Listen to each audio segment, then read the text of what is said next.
পুনৰ বিতৰ্কত নলবাৰীৰ সাৰথী হাস্পাতাল পুনৰ চিকিৎসকৰ ভুল চিকিৎসাৰ বলি হ'ল এটি কণমানি ভুল চিকিৎসাৰ বলি হয় মৃত্যুমুখত পৰিল নৱজাতক কিয় বাৰে বাৰে বিতৰ্কত সোমাই পৰে সাৰথী হাস্পাতাল কিয় বাৰে বাৰে ৰোগীৰ লগত খেলা কৰে সাৰথী হাস্পাতালৰ চিকিৎসকে এই প্ৰশ্ন এতিয়া নলবাৰীৰ জনতাৰ মুখে মুখে সামাজিক মাধ্যমত এতিয়া সাৰথী হাস্পাতাল হৈ পৰিছে কছাইখানা 3 জুলাই তাৰিখে নলবাৰীৰ সাৰথী হাস্পাতালত জন্মগ্ৰহণ কৰিছিল এটি দেৱশিশুৱে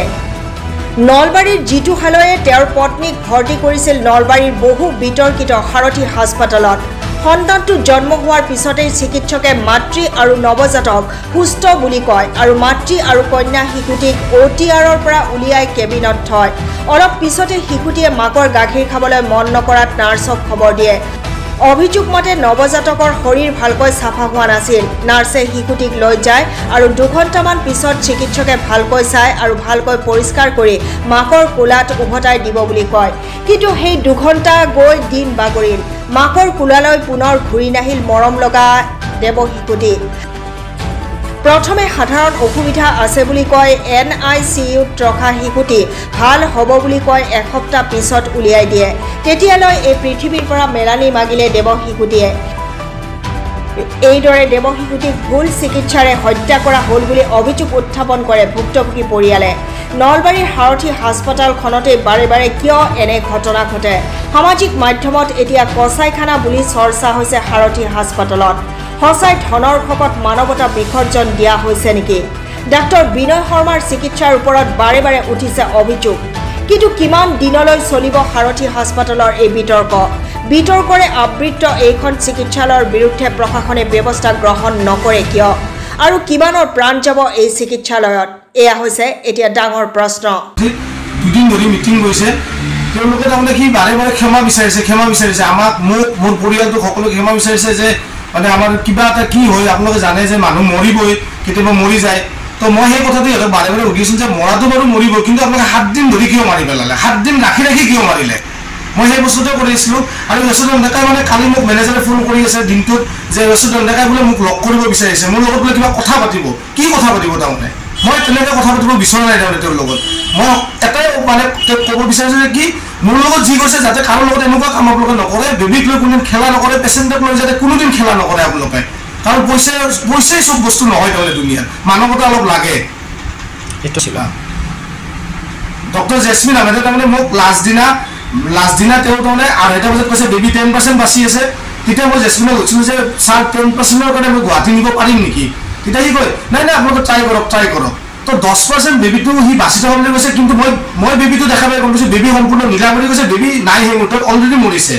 তো সেই আশাত বেবীটো যে বাচিবই কিজানি সেই আশাত মই গুৱাহাটীৰ পৰা ভেণ্টিলেটৰ থকা এম্বুলেঞ্চ মই ইয়াৰ পৰা মাতি আনিছিলোঁ নলবাৰীত একমাত্ৰ জেছমিনৰ কথা শুনি তো তাৰপিছত সিহঁতে জেছমিনে এনেকৈ দাঙি তাৰমানে অক্সিজেন লগাই ডেড বডিটো তাৰমানে উঠাই দিছে গাড়ীত আৰু লাষ্ট যিখন কাগজ প্ৰেছক্ৰিপশ্যন সেইখনত লিখিছে যে হায়াৰ চিকিৎসাৰ কাৰণে সি বোলে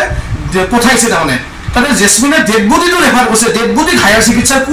কোনে কৰিব অসমৰ বাহিৰত সেই চিকিৎসা আছে নেকি ডক্টৰ জেছমিনে এইটো কথা ক'ব লাগিব মই মোৰ মিছেছক মানে 3 তাৰিখে মই তাতে ভৰ্তি কৰাইছিলোঁ ডক্টৰ গোপাল কলিতাৰ চিকিৎসা আছিল 6:30 বজাত আমি গৈ পালোঁ 9টা 25ত মোৰ এটা ছোৱালী জন্ম পাইছিল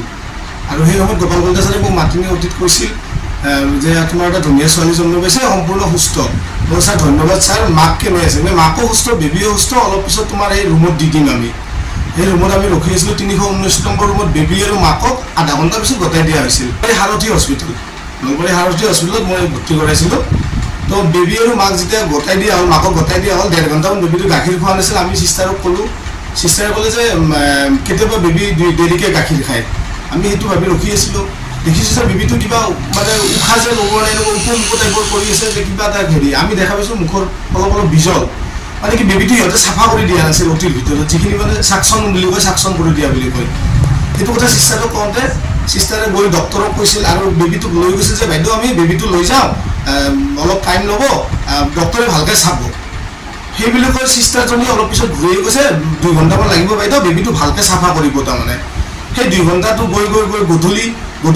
ক'লে বাইদেউ বেবীটো আইচিউত ৰাখিব লাগিব আইচিউত গ'লোঁ ডক্টৰে কৈছে বেবীটো অকণমান উশাহ নিশাহত অসুবিধা পাই আছে আমি মানে মেচিন লগাইছোঁ বেবী ভাল পাই যাব ৰখি ৰখি টোটেল আমি টোটেল তাতে 9 তাৰিখলৈকে আছোঁ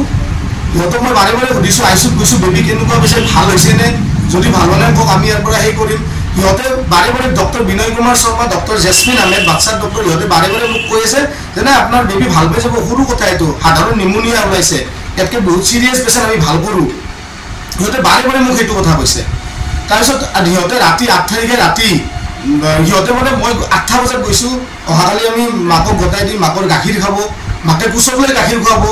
তাৰে আগৰ দিন সিহঁতে ড্ৰপাৰে দি মাকৰ গাখীৰ খুৱাই আছিল সিদিনা কৈছে অহাকালি আমি বেবী মাকক গতাই দিম গতাই দিলে বেবী মাকে বেবীক লৈ পেলাই গাখীৰ খুৱাব মই সম্পূৰ্ণ সুস্থ বেবী ভাবাই নাই ইমানখিনি ৰাতি 10টা মানত মোক ডক্টৰ জেছমিন আহমেদে মাতি নি কৈছে যে আপোনাৰ বেবী অলপ চিৰিয়াছ হৈছে ৰ'ব আমি ভেণ্টিলেটৰত থলোঁ মই সেই সময়ত চক খাই গৈছোঁ হ'ল কি তাৰমানে গধূলিলৈকে সিহঁতে কৈছে 8টা বজালৈকে কৈছে বেবী ভালে আছে অহাকালি মাকৰ লগত গতাই দিব ইমান এইখিনি সময়ত হ'ল কি বেবী সেইখিনি সময়ত গৈ ৰাতি 2:30 বজাত মোক ডক্টৰ জেছমিন আহমেদে কৈছে যে বেবী বোলে মাত্ৰ 10% বাচি আছে তো এইখিনি লৈ তাৰমানে ডক্টৰ জেছমিন আহমেদৰ লগত মোৰ অলপ কথা মানে তৰ্ক বিতৰ্ক হৈছিল তেতিয়া জেছমিন আহমেদে মোক এটা কথা কৈছিল যে আপোনাৰ বেবী ফাৰ্ষ্ট ডেৰ পৰা চিৰিয়াছ এতিয়া মোৰ কথাটো হ'ল ডক্টৰ জেছমিন আহমেদৰ ওচৰত বা যশোদা নেতাৰ ওচৰত মোৰ এটা প্ৰশ্ন ডক্টৰ বিনয় কুমাৰ শৰ্মাৰ ওচৰত এটা প্ৰশ্ন যদি মোৰ বেবী ফাৰ্ষ্ট ডেৰ পৰা চিৰিয়াছ ইমান দিন কিয় ৰাখি থৈছিল 7 দিন আপোনালোকে কি আশাত ৰাখি থৈছিল কি ভাবি ৰাখি থৈছিল কেৱল পইচাৰ কাৰণে আপোনালোকে এনেকুৱা কৰিব পাৰে নেকি ইমান লোভিয়া নে আপোনালোকে পইচাৰ কাৰণে ডক্টৰ যশোদা নেতাক মই এইটো প্ৰশ্ন কৰিম আৰু এই প্ৰশ্নৰ উত্তৰ ডক্টৰ যশোদা নেতাই মোক দিব লাগিব আইনীভাৱে লওঁ মই যোগাযোগ কৰিছোঁ আৰু মোক ধুনীয়াকৈ ল'ব দিছে মই লৈছোঁ বেবীটোক প্ৰায় 1.5 ঘণ্টা মই কোলাত লৈছোঁ তাই ঠিকে আছে ধুনীয়াকৈ শুই আছে তাৰপিছত মই বেডত থলোঁ গাখীৰ চেপি দিলোঁ তাই গাখীৰ খাইছে তাৰপিছত মই ইনজেকশ্যন 2টামানৰ নাম চাইছোঁ তাতে পেণ্টাগ্ল'বিন আৰু কিবা এটা গুচি নেকি সেইটো কিন্তু এই প্ৰেছক্ৰিপশ্যনখনত সেই নাম নাই তাৰপিছত মই ৰাতি 8:30 বজাত আকৌ গৈছোঁ মানে গাখীৰ দিব তেতিয়া ডক্টৰে কৈছে যে গাখীৰ এতিয়া আমি বন্ধ কৰিছোঁ গাখীৰ নিদিওঁ তথাপি মই বেবীটো চাই আহিছোঁ বেবীটো সুস্থ তাৰপিছত 10টামান বজাত মাতি নি ইমান চিৰিয়াছ তাৰমানে সেইখিনি সময়ৰ ভিতৰত কেনেকৈ হ'ল আৰু এই ৰাতি 4টা বজাত তেখেতে লিখি দিছে to allow higher concern for needed আইচিউৰ ভিতৰত মই তাইক লৈ আছোঁ গাখীৰ দিব গৈছোঁ চেপি দিওঁ ধুনীয়াকৈ গাখীৰ তাই খাই মোৰ চকুৰ লগত সিহঁতে খুৱাইছে খাইছে ফুল চিকিৎসাই হ'ল তো ৰাতি 8টা বজাত তাই ঠিকে আছে জঁপিয়াই আছে মই চাই আহিছোঁ তাৰে পিছত সিহঁতে কিবা কৰিলে আৰু এই 4 ঘণ্টামানৰ ভিতৰত তেওঁলোকে এই 7টা ইনজেকশ্যন তাইৰ ওপৰত এক্সপেৰিমেণ্ট কৰিছিল লাষ্ট দিনা